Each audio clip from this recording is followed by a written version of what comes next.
Hello everyone. UPSC prelims 2026 में ancient history portion से जितने भी क्वेश्चंस पूछे गए हैं वो हम ऑलरेडी पार्ट 1 पार्ट 2 में कवर कर चुके हैं, लेकिन जो क्वेश्चंस बचे हैं वो आज हम पार्ट 3 में कवर करने वाले हैं। So without wasting time let's start this video. लेकिन उससे पहले प्लीज मेरे चैनल को सब्सक्राइब करना बिल्कुल भी मत भूलना।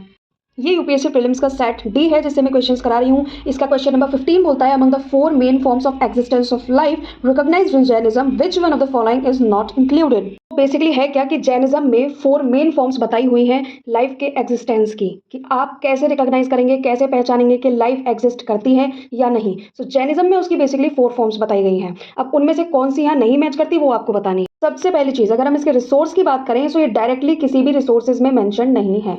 लेकिन क्या ये क्वेश्चन इस तरीके का पहले कभी किसी पेपर में आया है? तो बिल्कुल आया है। प्रीवियस ईयर क्वेश्चन में इसी तरीके का इनडायरेक्ट क्वेश्चन मेंशन कर रखा है, लेकिन वहां उसका आंसर करना शायद ज्यादा इजी था। 2023 में इससे क्वेश्चन आया था। क्वेश्चन क्या कह रहा है? Souls are not only the property of animal and plant life but also of rocks, running water and many other natural objects not looked on as living by other religious sects and the above statement reflects one of the core beliefs of which one of the following religious sects of ancient India. इस question का सीधा सा मतलब है कि soul जो है वो सिर्फ एनिमल और प्लांट तक ही नहीं रहती, बल्कि आप माउंटेन्स को ले लो, आप रनिंग वाटर को ले लो, आप जो भी नेचुरल ऑब्जेक्ट्स हैं उन सब में सोल एग्जिस्ट करती है अकॉर्डिंग टू जैनिज्म। चाहे वो लिविंग थिंग हो या फिर नॉन लिविंग थिंग हो, या फिर वो किसी रिलीजन में आती हो या फिर किसी रिलीजन के लोग उसको ना मानते हो, सारी चीज़ें सोल से कनेक्टेड होती हैं। ये जैनिज्म का कहना है। अगर किसी ने प्रीवियस ईयर क्वेश्चन ये कर रखा है और पढ़ा है तो हाँ, मैं ये नहीं कह रही कि वो जो भी लिख रहा है वहाँ पे वो भी बुक में एज इट इज मेंशन है, किसी में भी बिल्कुल भी नहीं। ना आपका आर एस शर्मा में मेंशन है, मैंने आर्ट एंड कल्चर भी देख लिया और मैंने सारी एनसीईआरटीज भी देख ली। डायरेक्टली ये क्वेश्चन ना तो इस ईयर का और ना 2023 वाले का मैं डायरेक्टली कहीं भी मेंशन नहीं कर रखा किसी भी सोर्स में, लेकिन हाँ इनडायरेक्टली आप इसको कवर कर सकते हो। अगर हम ऑप्शन सी और डी की बात करें तो वो तो आपके 2023 के क्वेश्चन से भी उसका आंसर मिल जाएगा। बाकी 6th क्लास के एनसीईआरटी में और नितिन सिंघानिया में एक स्वास्तिक नाम का वर्ड है जिसमें ह्यूमन बींग्स की बात करी गई है, तो वहाँ से आपको ये चीज़ क्लियर हो जाएगी कि हाँ ह्यूमन और एनिमल एंड प्लांट्स तो कॉमन है ही, लेकिन ट्विस्ट आता है देवा और यक्षा में, यानी कि गॉड्स और डेमी गॉड्स में। गॉड के बारे में जो भी पॉसिबल रिसोर्सेज थे मुझे उनमें कहीं भी डायरेक्टली कोई मेंशन नहीं मिला। लेकिन हाँ, जब आप जैनिज्म का चैप्टर पढ़ोगे 6 में, 11th 12th क्लास में कि एनसीईआरटीज में, या फिर आप आर एस शर्मा में पढ़ोगे, तो आपको ये चीज़ क्लियर हो जाएगी कि जैनिज्म गॉड में बिलीव करता था, लेकिन सिर्फ ह्यूमन बॉडी के फॉर्म में जो बेसिकली एग्जिस्ट करते थे। फॉर एग्जाम्पल राम जी हुए, कृष्ण जी हुए, इन सब में बेसिकली ए सी और डी डायरेक्टली इनडायरेक्टली आपको जैनिज्म वाले चैप्टर से पढ़ करके समझ में आ जाएंगे और प्रीवियस ईयर क्वेश्चन से भी। लेकिन जो बी वाला ऑप्शन है वो कहीं पे भी जैनिज्म में उसका कैसे भी डायरेक्टली इनडायरेक्टली मेंशन नहीं हुआ।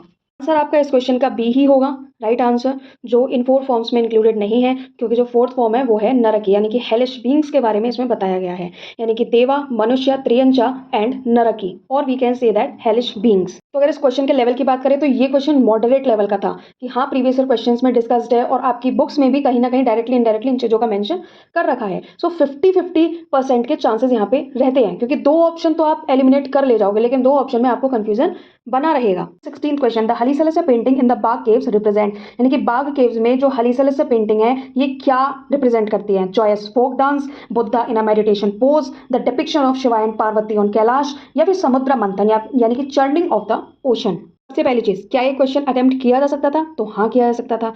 क्या डायरेक्ट सोर्सेज में ये हलीसलस्य पेंटिंग के बारे में मेंशन है कहीं? तो बिल्कुल भी नहीं है। इनडायरेक्टली इसका मेंशन किया गया है। क्या इसको एलिमिनेट किया जा सकता है? तो हाँ बिल्कुल किया जा सकता है। जब आप इसका सी ऑप्शन देखोगे, the depiction of Shiva and Parvati on Kailash, यानी कि कैलाश पर्वत पे शिव और पार्वती जी को दिखाते हुए जो पेंटिंग्स हैं बेसिकली वो कहाँ पे पाई जाती हैं? तो ये पाई जाती हैं एलोरा केव्स में, और ये आपको नितिन सिंघानिया में डायरेक्टली मेंशन कर रखा है। वहीं अगर ऑप्शन डी की बात करें, यानी कि समुद्र मंथन की, चर्निंग ऑफ द ओशन, तो समुद्र मंथन की कहानी लगभग सभी को पता है। ये सीधे सीधे विष्णु जी से कनेक्ट करती है, और विष्णु जी का नाम जो है वो उदयगिरी केव्स में मेंशन है, ठीक है। यानी कि विष्णु जी की पेंटिंग्स बेसिकली, या फिर समुद्र मंथन की पेंटिंग्स आपको उदयगिरी केव्स में मिल जाती हैं। क्या ये डायरेक्टली बुक में दे रखा है? बिल्कुल भी नहीं दे रखा, लेकिन हाँ विष्णु जी के बारे में जरूर दे रखा है। सो ये क्वेश्चन भी, ये ऑप्शन भी आप लॉजिकली एलिमिनेट कर सकते थे। तो सी और डी तो आपका दोनों ही एलिमिनेट हो जाएंगे, क्योंकि सी जो है वो एलोरा केव्स में आता है और डी जो है वो उदयगिरी केव्स से रिलेटेड है, और ये दोनों ही केव्स आपके प्रीवियस ईयर क्वेश्चंस में भी दी हुई हैं, क्वेश्चंस में भी दी हुई हैं, ऑप्शंस में भी दी हुई हैं। मैं फिर कह रही हूँ, जो भी प्रीवियस ईयर क्वेश्चंस हैं उनके ना सिर्फ क्वेश्चंस पे, उनके ऑप्शंस पे भी वर्क करूँ, और सीधे बुक में नहीं कि आपने क्वेश्चन पढ़ा। तो हम बेसिकली करते क्या है क्वेश्चन पढ़ते वक्त, हम कोशिश करते हैं कि हम उसको गूगल करें, उसके बारे में थोड़ा रिसर्च करें। तो जब हम रिसर्च करेंगे तो ये चीज़ें तो ऑन टॉप आपको मिल ही जाएंगी, ठीक है। तो जिसने उन प्रीवियस क्वेश्चन को करा है तो वो आसानी से इस क्वेश्चन को अटेम्प्ट कर सकता है। लेकिन अभी भी कंफ्यूजन है किसमें, ए में और बी में। अब ट्विस्ट ये है कि केव नंबर 4 को रंग महल कहा गया है, लेकिन रंग महल क्या है, यहाँ आपको एक स्टेप आगे सर्च करने की जरूरत पड़ेगी। और जैसे ही आप रंग महल के बारे में सर्च करोगे तो वहां पे सबसे पहले हरिसलस्य पेंटिंग के बारे में ही आपको बताया जाएगा। पेंटिंग बेसिकली जहां पर कुछ वुमेन्स मिलकर के डांस परफॉर्म करती हैं, और जहां डांस हो रहा है तो वहां बेसिकली एक मूवमेंट हो रहा है, और जहां मूवमेंट हो रहा है वहां पे मेडिटेटिव पोज का कोई सीन नहीं बनता। तो बी ऑप्शन आपका इस तरीके से गलत होगा। सो ये क्वेश्चन नितिन सिंघानिया में आपका दे रखा है, लेकिन राइट ऑप्शन आपका इनडायरेक्टली गिवन है, तो ये भी आपका मॉडरेट ही होगा, यानी कि 50-50 चांसेस हैं कि ये सही भी हो सकता है और गलत भी। और आपका राइट ऑप्शन होगा ए। क्वेश्चन है 17, consider the following statements relating to the use of the place value system in India. भाई ये क्वेश्चन मुझे कहीं किसी रिसोर्स में नहीं मिला, आपको मिलता है तो प्लीज मुझे भी बता देना। ये तो बिल्कुल लग रहा है कि ऐसा कि एआई से ही उठा के चेपा है इस पेपर में। इसका जो राइट ऑप्शन है वो 1, 2 एंड 3 है। ये क्वेश्चन यहाँ मैं ये भी नहीं बोलूंगी कि 2 टाइप के स्टूडेंट्स ने सही करा होगा, यहाँ 1 टाइप के स्टूडेंट्स ने ही ये क्वेश्चन सही करा होगा, और वो वाले स्टूडेंट्स होंगे जो यहाँ तुक्का मार के आए होंगे। अब तुक्के से उनका ये क्वेश्चन ठीक बैठ जाता है तो ठीक है, वरना तो फिर ये क्वेश्चन कैसे भी पॉसिबल नहीं था एक नॉर्मल पर्सन के लिए करने के लिए। नॉर्मल भी नहीं, मैं तो एब नॉर्मल कह रही हूँ, जो बहुत पढ़ाई के पीछे पागल है वो भी नहीं कर सकता। आई होप कि इस सब्जेक्ट को लेकर के आपको थोड़ी सी और क्लैरिटी मिल गई हो, और अगर ये वीडियो आपको थोड़ी सी भी हेल्पफुल लगती है तो प्लीज़ मेरे चैनल को सब्सक्राइब करना मत भूलना, और ज़्यादा से ज़्यादा मेरी वीडियोज़ को और बच्चों तक भी शेयर करना। Thank you everyone.